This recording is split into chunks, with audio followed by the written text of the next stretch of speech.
এই বাংলাদেশ আবু সাঈদের বাংলাদেশ। এই বাংলাদেশে কোনো ভেদাভেদ থাকবে না। বৈষম্য বিরোধী ছাত্র আন্দোলনে পুলিশের গুলিতে নিহত বেগম রোকেয়া বিশ্ববিদ্যালয়ের ছাত্র আবু সাঈদের পরিবারের সঙ্গে দেখা করতে গিয়ে এমন মন্তব্য করেন অন্তর্বর্তী সরকারের প্রধান উপদেষ্টা ডক্টর মোহাম্মদ ইউনূস। স্থানীয়দের আহ্বান জানিয়েছেন আবু সাঈদের পরিবারের প্রতি খেয়াল রাখতে। আবু সাঈদের হত্যাকারীদের বিচার হবে বলেও জানান প্রধান উপদেষ্টা। আমাদের রংপুর প্রতিনিধি আজম পারভেজের রিপোর্ট জানাচ্ছেন সাইদুল ইসলাম। কোটা সংস্কার আন্দোলনে নিহত আবু সাঈদের পরিবারের সাথে দেখা করতে শনিবার সকাল 11টার পর রংপুরের পীরগঞ্জে যান অন্তর্বর্তীকালীন সরকারের প্রধান উপদেষ্টা ও ছাত্র প্রতিনিধি থেকে নির্বাচিত দুই উপদেষ্টা নাহিদ ইসলাম ও আসিফ মাহমুদ।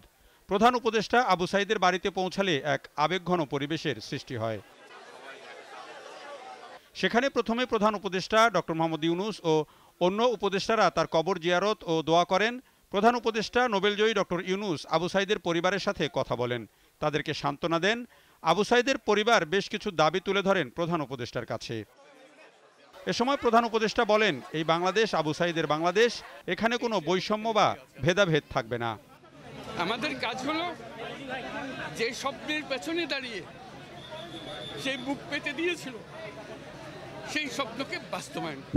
এখানে হিন্দু পরিবার হোক, মুসলমান পরিবার হোক, বৌদ্ধ পরিবার হোক, সবার ঘরের সন্তান এই আবু সাঈদ।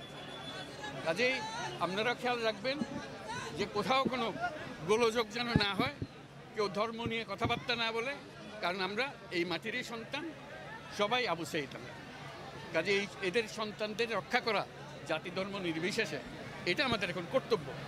আবু সাঈদের পরিবারের সঙ্গে সাক্ষাৎ শেষে বেগম রোকেয়া বিশ্ববিদ্যালয়ে যান প্রধান উপদেষ্টা ডক্টর মোহাম্মদ ইউনূস। সেখানে ছাত্র, শিক্ষক আর প্রশাসনের কর্মকর্তাদের সাথে মতবিনিময় করেন তিনি। বারে বারে যেটা তোমাদেরকে বলতেছি, যে স্মরণ করাচ্ছি, এবার যেন ব্যর্থ না হয়।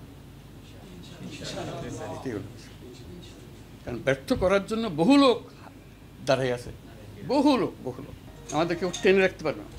নিয়ম নীতি যা আছে নিয়ম নীতির মতো করে। মাঝখানে একটা কথা বারে বারে আসছে, সেটাও তোমাদের বলি, হিন্দুদের আক্রমণ করতেছে, বৌদ্ধদের আক্রমণ করতেছে, কি সংখ্যালঘু কয়জন আছে রে ভাই, কি জন্য তাদের নিয়ে টানাটানি করতেছে? এটা কি দেশের মানুষ না?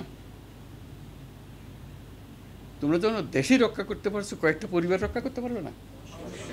কথা হলো, কষ্ট লাগে। সেও তোমাদের সঙ্গে ছিল, তার ছেলে তোমার সঙ্গে ছিল, কিন্তু বাড়ি গিয়ে দেখে যে তার লুটপাটওয়ালারা করতেছে এগুলো। এরপর আন্দোলনে আহতদের চিকিৎসার খোঁজখবর নিতে রংপুর মেডিকেল কলেজ হাসপাতালে যান ডক্টর ইউনূস। সবাইকে আশ্বস্ত করেন চিকিৎসা ও অন্যান্য সহায়তা নিয়ে তাদের পাশে থাকার। Saidul Islam, GTV news.